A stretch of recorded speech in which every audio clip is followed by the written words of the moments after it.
একটি প্রেস হবে যাতে আপনারা সবাই জানতে পারেন এবং যারা ভুক্তভোগী তারাও জানতে পারে, যাতে কোনো ভুল মেসেজ না যায়। সেই জন্য মনে রাখবেন, আমরা যারাই সরকার চালাই বা যেখানেই থাকি না কেন, আমাদের প্রত্যেককেই একটা আইন মেনে চলতে হয়, সংবিধান মেনে চলতে হয়। এবং আইন মেনে চলার ক্ষেত্রে আমরা যদি আইনের জুরিসডিকশনের বাইরে গিয়ে নিজেদের মতো করি, তাহলে কিন্তু এটা অন্যভাবে কোর্ট নিতে পারে। এবং যেহেতু আমরা রিভিউ পিটিশন অলরেডি করেছি, কিন্তু সুপ্রিম কোর্টে এখন গরমের ছুটি চলছে। গরমের ছুটির সময় আমরা চেষ্টা করেছি এটাকে রেজ করবার, কিন্তু যেহেতু গরমের ছুটি পড়ে গেছে, আমরা সঠিক সময়ে রিভিউ পিটিশন রাজ্য সরকারের পক্ষ থেকে আমরা আবেদন করেছি। সেই আবেদনে পরিষ্কারভাবে আমরা কিন্তু কারো চাকরি যাওয়ার কথা বলিনি। আমরা পরিষ্কার বলেছি যে যারা চাকরি করে তাদের সুযোগ দেওয়া হোক এবং তাদের যেন লিস্টটা বাতিল না করা হয়। কিন্তু সুপ্রিম কোর্ট, আপনারা জানেন যে অলরেডি একটা এই রিভিউ করবার আগে রিভিউটা আলোচনা করার সুযোগ আসেনি এখনও, যেহেতু গরমের ছুটি পড়ে গেছে। গরমের ছুটির পড়ার পরে এটা আলোচনা হবে। কিন্তু আমরা যদি ততদিন অপেক্ষা করি, তাহলে আগের যে অর্ডারটা দিয়ে গেছেন প্রধান বিচারপতি, সেই অর্ডারটা কোনো কারণে যদি আমরা ক্যারি না করি, মানে বহন না করি, তাহলে যদি কখনো বলে দেয় যে তোমাদের তো অর্ডার দিয়েছিলাম, তোমরা সেটা মানোনি, সুতরাং সবটাই বাতিল, এটা আমরা চাই না। যে সুপ্রিম কোর্টের নির্দেশ অনুযায়ী আমরা আমাদের সবটাই রেডি করে রাখব। যদি রিভিউয়ে বলে আপনাদের পরীক্ষা দিতে হবে না, আপনাদেরটা অ্যাকসেপ্টেড করা হলো, লিস্ট বাতিল করা হলো না, তাহলে আমরা নিশ্চয়ই সুপ্রিম কোর্টের কথা শুনব, তখন এটা আসবে না। কিন্তু আমরা একটা হাতে টাইম নিয়ে করেছি এই কারণে যে যাতে রিভিউ পিটিশনও চলবে, আর আমাদের প্রসেসটাও 31শে মের মধ্যে করতে বলেছে, নোটিফিকেশান করতে বলা হয়েছে। কিন্তু সুপ্রিম কোর্ট খুলবে সম্ভবত জুন মাসের 2nd বা 3rd উইকে, আমি এক্স্যাক্টলি ডেটটা জানি না। কিন্তু আমাদের টাইমটা বেঁধে দেওয়া হয়েছে, যেটা আগের জাজমেন্ট রিভিউ করবার আগে, সেটা কিন্তু 30th, এটা হচ্ছে 31st May 2025 is to be filed. ওনারা পরিষ্কার বলেছেন, since the panel has been cancelled and the affidavit of compliance of issue of advertisement by 31st May 2025 is to be filed,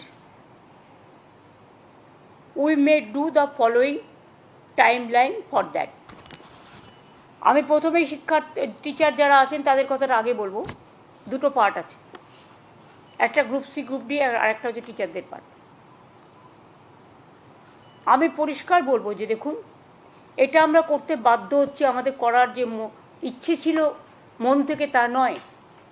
আমরা চাই চাকরি হারারা সকলে চাকরি ফিরে পাক, যারা প্রথম দিন থেকে আমরা বলেছি আপনাদের সাথে আছি। এবার অনেকে ইন্ডিভিজুয়াল চলে গেছেন, তারাও গিয়ে কখনো কখনো কোর্ট থেকে অনেক নেগেটিভ রিপোর্ট চলে আসছে। কিন্তু আমরা সেটা করব না, সেটা করতেই পারে, এটা তাদের অধিকার, যে কোনো কেউ যেতে পারে। কিন্তু আমরা রাজ্য সরকারের পক্ষ থেকে যখন করি, তখন পুরো রাজ্যটাকে নিয়ে করতে হয় এবং সবার স্বার্থটা আমাদের দেখতে হয়। তাই পরিষ্কার করে বলছি, ম্যাটারটা খুব সেন্সিটিভ। প্রেস মিডিয়াকে আমি অনুরোধ করব যে আপনারা দয়া করে কোনো কথা আমার কোনো লাইন আমাদের ডিস্টর্ট করবেন না এবং নেগেটিভ এবং ন্যারেটিভ দেবেন না, কারণ আমরাও কিন্তু সবটা রেকর্ড করে রাখছি, কারণ সুপ্রিম কোর্ট এটা আমাদের পেশ করতে হতে পারে। সুপ্রিম কোর্টের যেহেতু অর্ডার আছে 31 মের মধ্যে করতে হবে, আমরা এতদিন ধরে অপেক্ষাই করছিলাম। অর্ডার তো বেরিয়েছে অনেক দিন আগে, প্রায় অ্যাবাউট 2 মান্থস হবে। 3 এপ্রিল 17 এপ্রিল, তাহলে প্রায় অনেক দিন হয়ে গেছে, কিন্তু আমরা কোনো অ্যাকশান নিচ্ছিলাম না।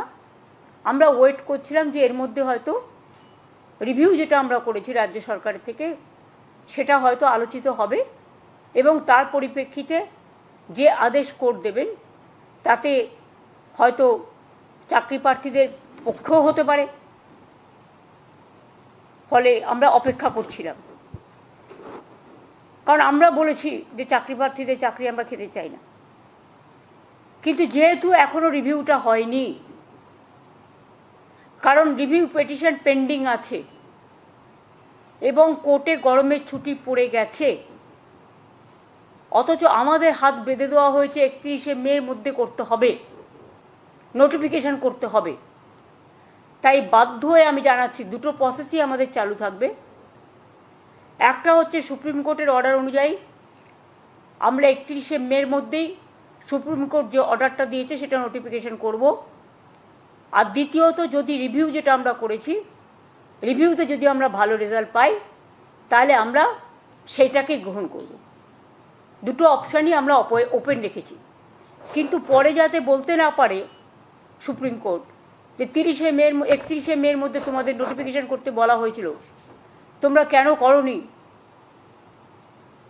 সেই জন্যই আইন মেনে আমাদের এই কাজটা করতে হচ্ছে, কিন্তু অপশান আমাদের ওপেন থাকছে ফর রিভিউ।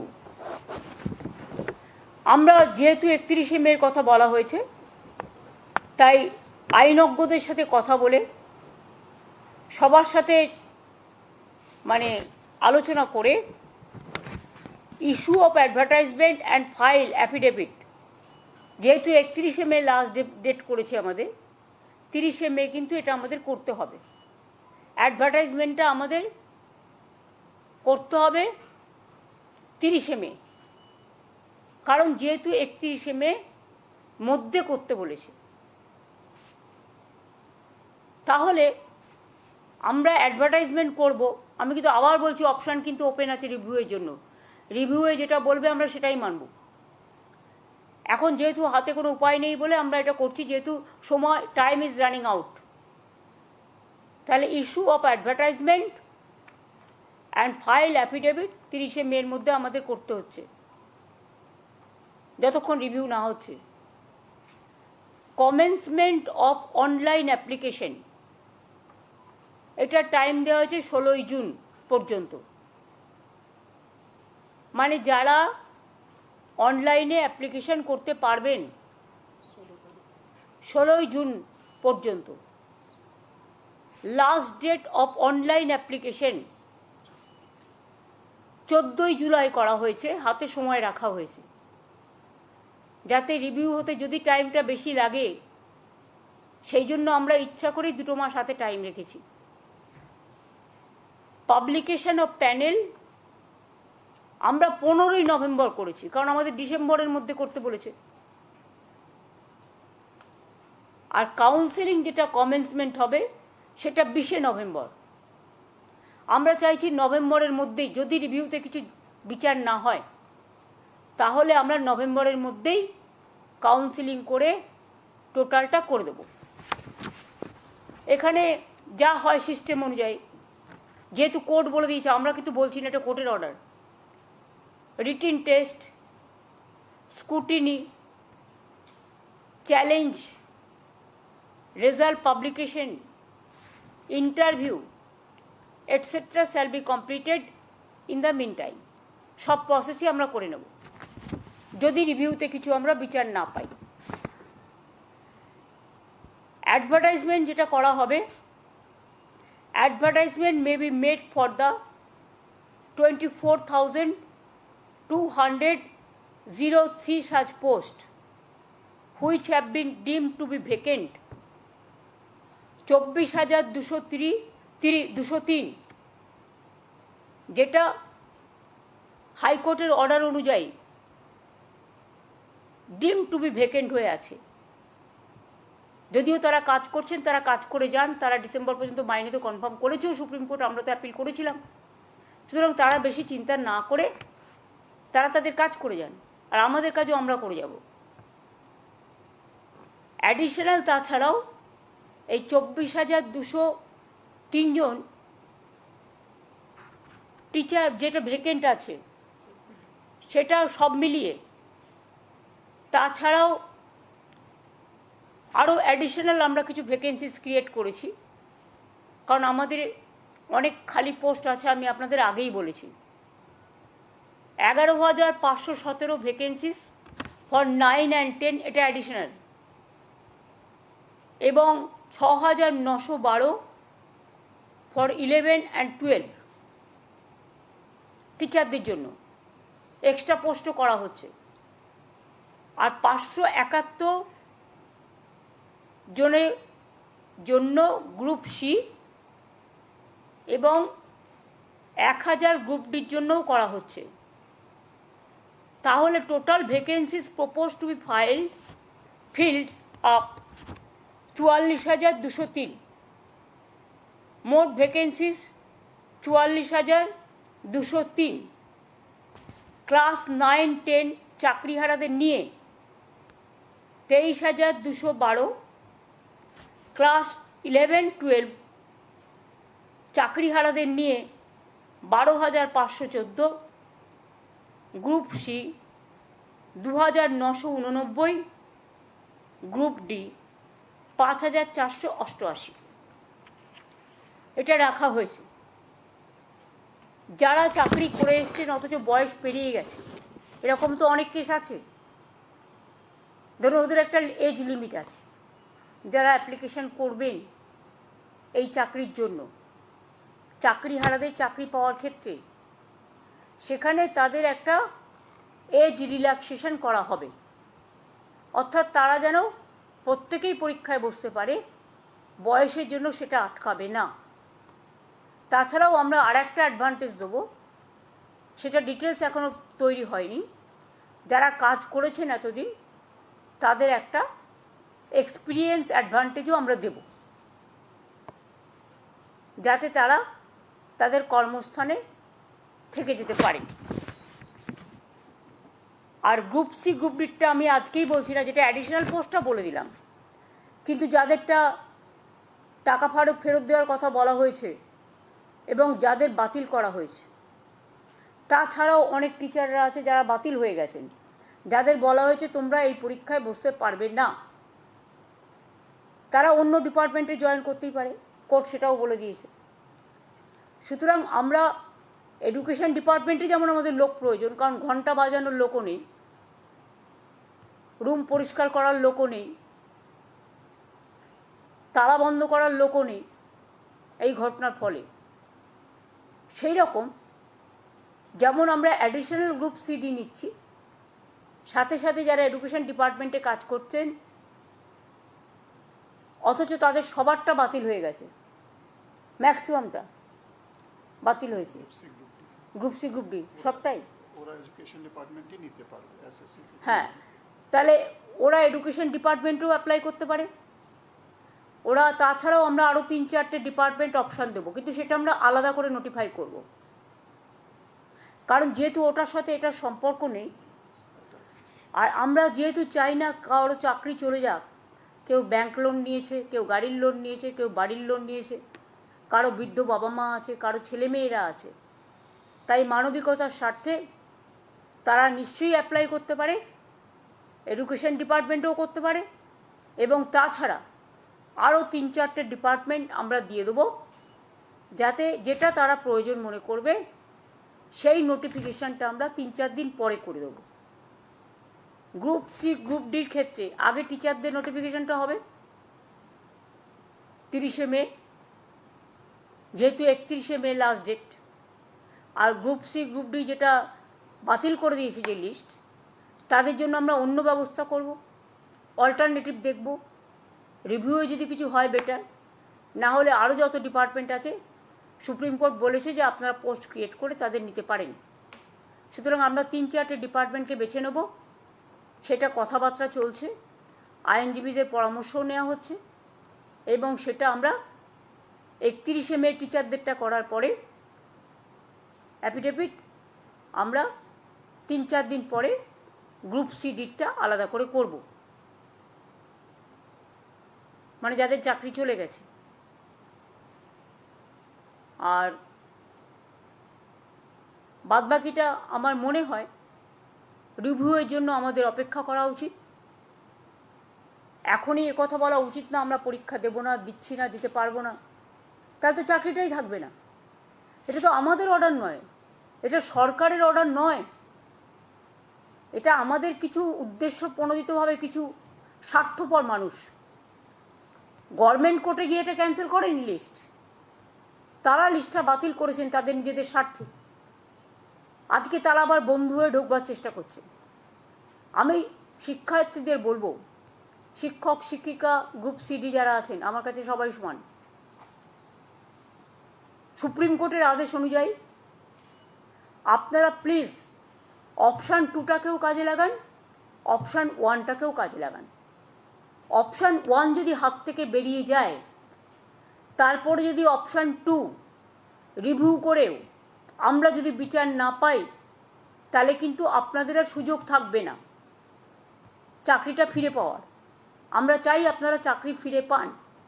অপশান 1টাও হাতে রাখুন, যথাসময়ে অ্যাপ্লিকেশনটা ফেলে রাখুন, পরীক্ষায় ডাকলে যাবেন। আর আমি আশা করি তার মধ্যে গরমের ছুটি, আমি জানি না কবে খুলবে কোর্ট, দোসরা হাইকোর্ট সুপ্রিম কোর্টে কবে খুলবে আমি জানি না ঠিক।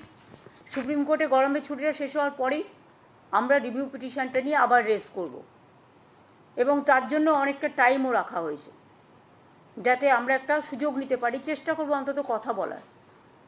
আমাদের আইনজীবীরা তারা সাধ্যমতো লড়বেন, কিন্তু বিচার তো আমার হাতে নেই, বিচারের দায়িত্ব বিচারপতিদের হাতে। সুতরাং আমরা মানবিকভাবে তুলে ধরব যাতে তাদের লিস্টটা বাতিল করা না হয় এবং তারা যেন চাকরিতে সুযোগ পায়। যেটা করে যাচ্ছে সেটা থেকে যেন বিরত না হয়। আর যদি সেটা নাও হয়, তা সত্ত্বেও আমি বলছি আপনারা স্কুলে যাচ্ছেন যান, ডিসেম্বর পর্যন্ত তো অলরেডি সুপ্রিম কোর্ট বলেই দিয়েছে মাইনে পাবেন। আর তার মধ্যে আপনারা পরীক্ষাটায় বসুন, আপনাদের এজ রিল্যাক্সেশনও করা হচ্ছে, এক্সপিরিয়েন্স ব্যাপারটাও দেখা হচ্ছে। সুতরাং আমি আশা করি আপনারা যথাযথ জায়গায় ফিরে আসার জন্য মর্যাদা সহকারে সসম্মানে নিজেদেরটা রক্ষা করুন। নিশ্চয়ই সুযোগ আসবে, সুযোগটার সদ্ব্যবহার করুন। আমার এইটুকু অনুরোধ থাকলো। এটা আমি বাধ্য হয়ে করলাম, কারণ কোর্টের অর্ডার আমি যদি না মানি তাহলে 26,000 টিচারদের যাদের কেস কোর্টে পড়ে আছে, বাতিল করে দিয়েছে যে লিস্ট, তাতে তারা বিপদে যাতে না পড়েন সেই জন্যই আমাদের অপশান 1 অপশান 2 রাখতে হয়েছে।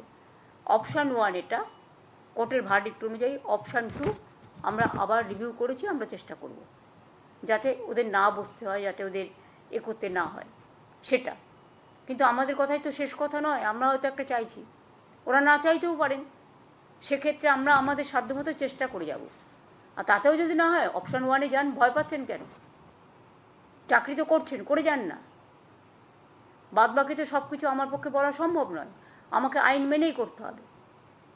কারো 40 বছর পেরিয়ে গেছে, 40 বছর পর্যন্ত চাকরির বয়স, কারো 35 বছর পর্যন্ত চাকরির বয়স। সুতরাং they will get the opportunity. 40 পর্যন্ত মনে হয় এজ আছে, হ্যাঁ 40 পর্যন্ত। যাদের ইভেন 40 পেরিয়েও গেছে তাদেরটাও এজ রিল্যাক্সেশন করা হবে। এটা সুপ্রিম কোর্টের জাজমেন্টেই এক জায়গায় আছে। প্লাস এতদিন কাজ করেছেন, জীবনের যে অভিজ্ঞতা সেটাও আপনার একটা প্লাস পয়েন্ট থাকবে। এইটুকু আমার বলার ছিল।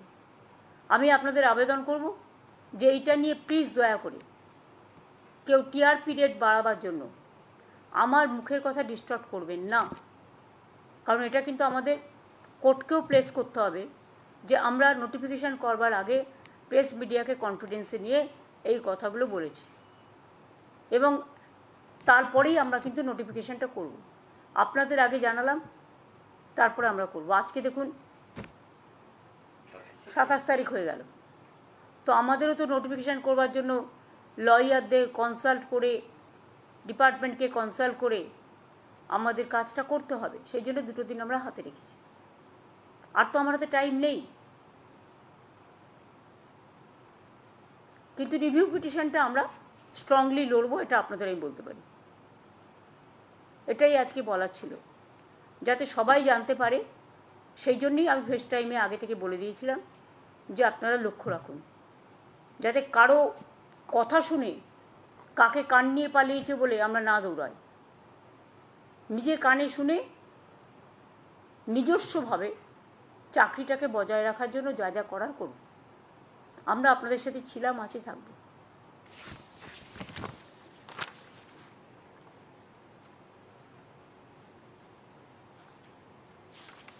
যাদের যোগ্যতা আছে তারা প্রত্যেকে অ্যাপ্লাই করতে পারবে।